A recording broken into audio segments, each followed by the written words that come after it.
Ngopi dulu ah. Ngopi, ngobrol pinter sore hari. 105,1 JJ Radio Hits Up Your Life, teman JJ.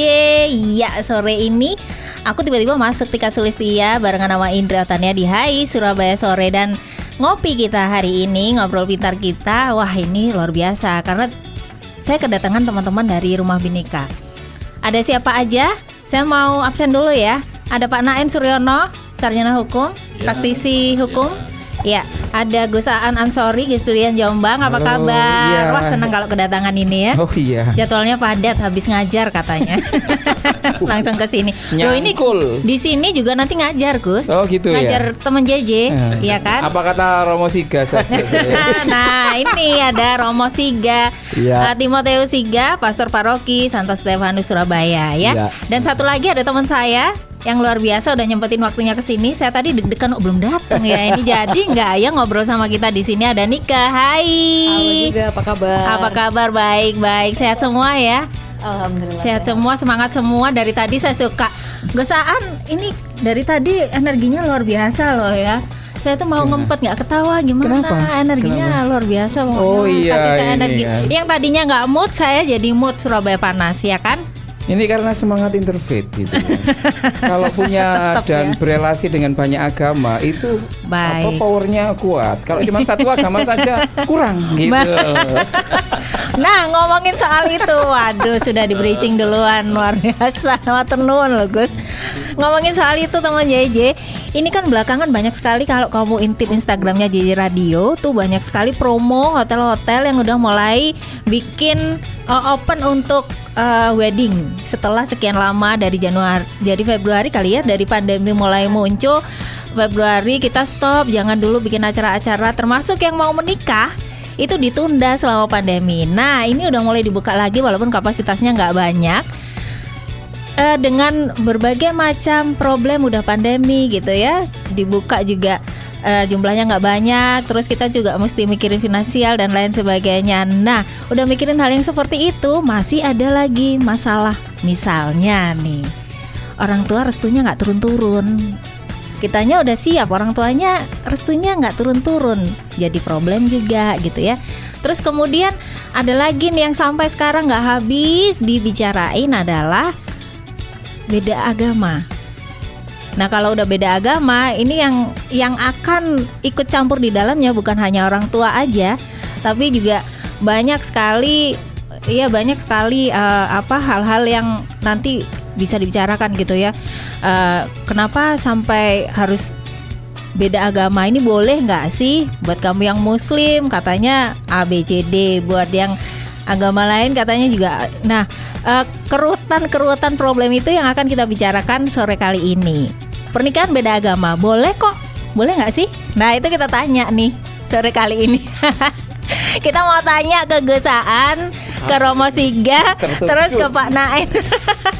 Juga yang seru teman JJ nih Ken.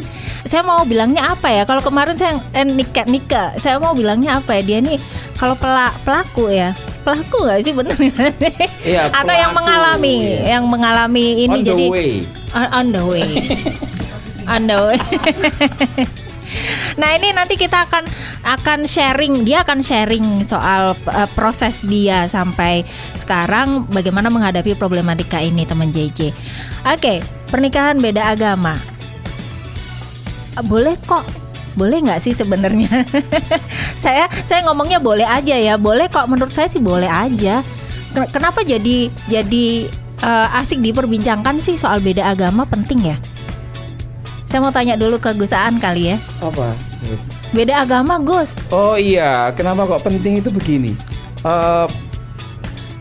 Biasanya kalau yang dilarang-larang itu membuat orang itu penasaran gitu kan.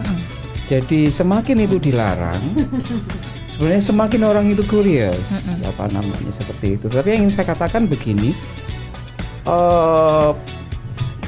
sebenarnya dulu ketika penyusunan Undang-Undang 174 dulu itu kan produk politik ya. Produk politik di mana pada waktu itu umat Islam sangat takut dengan apa yang dinamakan sebagai kristenisasi. Ya. Dulu orde lama itu sebenarnya nggak ada masalah. Ordenya Pak Karno dulu nggak ada masalah, orang bisa kawin dengan siapa saja. Belum jadi masalah. Iya, memang nggak ada masalah. Ada masalah karena pada waktu itu ada ketakutan yang berlebihan. Terutama harus saya buka bahwa pada waktu itu situasi umat Islam yang sangat ketakutan karena khawatir umatnya ini berpindah. Jadi cara beragamanya masih cara beragama yang multi level marketing gitu. Multi level marketing itu adalah takut khawatir ini dan lain sebagainya. Dan menurut yang saya baca pada waktu itu bahwa salah satu kanal yang bisa membuat domba-domba ini jadi hilang itu adalah dengan perkawinan. That is why perkawinan harus dibuat jangan sampai orang itu berpindah agama. Sehingga apa? Sehingga dirumuskanlah sesuatu yang itu tadi, negara bisa mencatat sepanjang itu di-ACC oleh agama itu sendiri. Tetapi bagaimana doktrinnya secara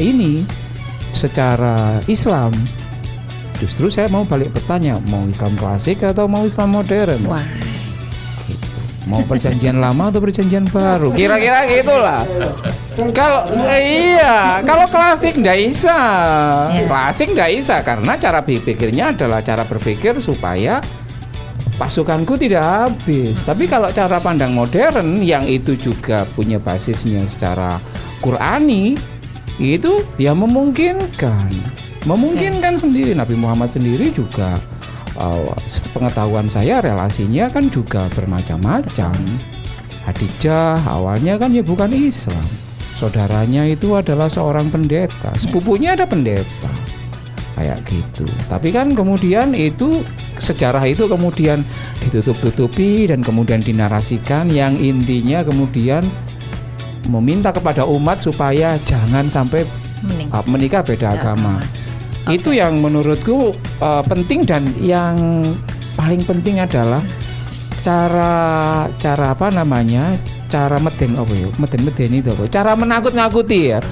menakut-nakuti supaya kita harus kawin satu agama itu adalah hati-hati loh, kalau kamu nanti kawin beda agama nanti pasti nggak langgeng atau kemudian bisa. Lawang kamu kawin seagama saja belum tentu bahagia, apalagi. Jadi menggunakan logika-logika yang pendek yang menurut saya itu juga bisa membuat orang misleading seperti itu. Iya, Romo, benar nggak sih kalau dari perspektif Romo gimana nih kalau di beda agama di perspektifnya Romo?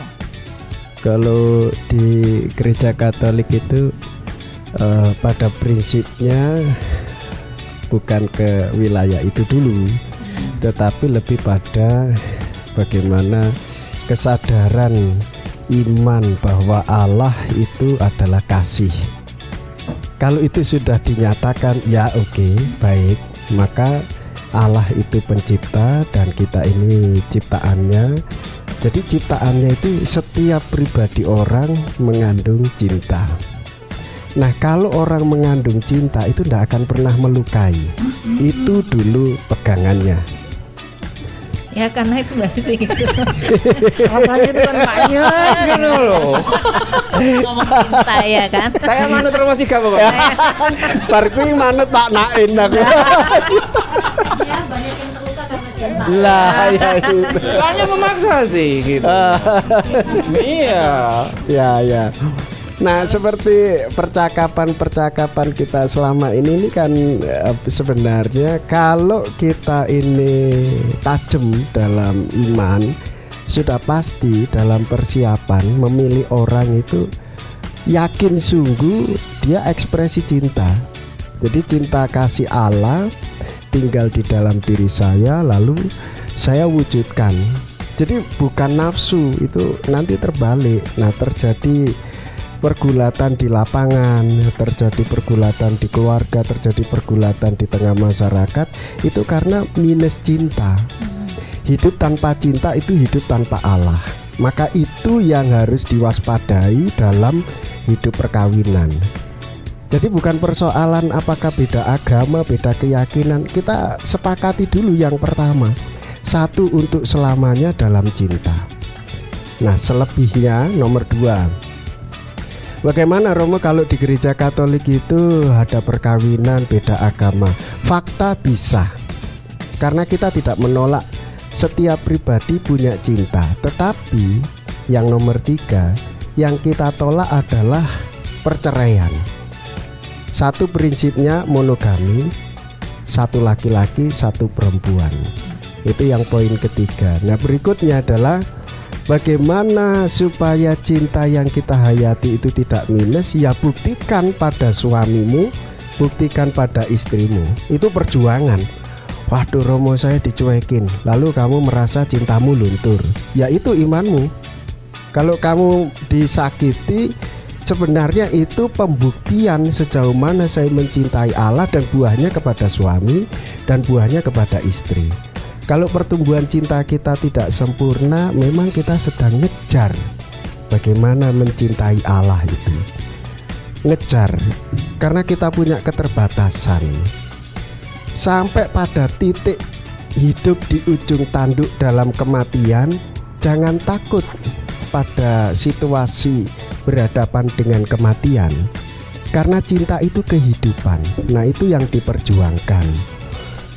Nah, gereja Katolik melindungi laki-laki yang mencintai, gereja Katolik melindungi perempuan yang mencintai. Romo, pertanyaan berikutnya, bagaimana kalau dalam perjalanan 5 tahun, 10 tahun lalu mulai terjadi dia mencintai yang lain?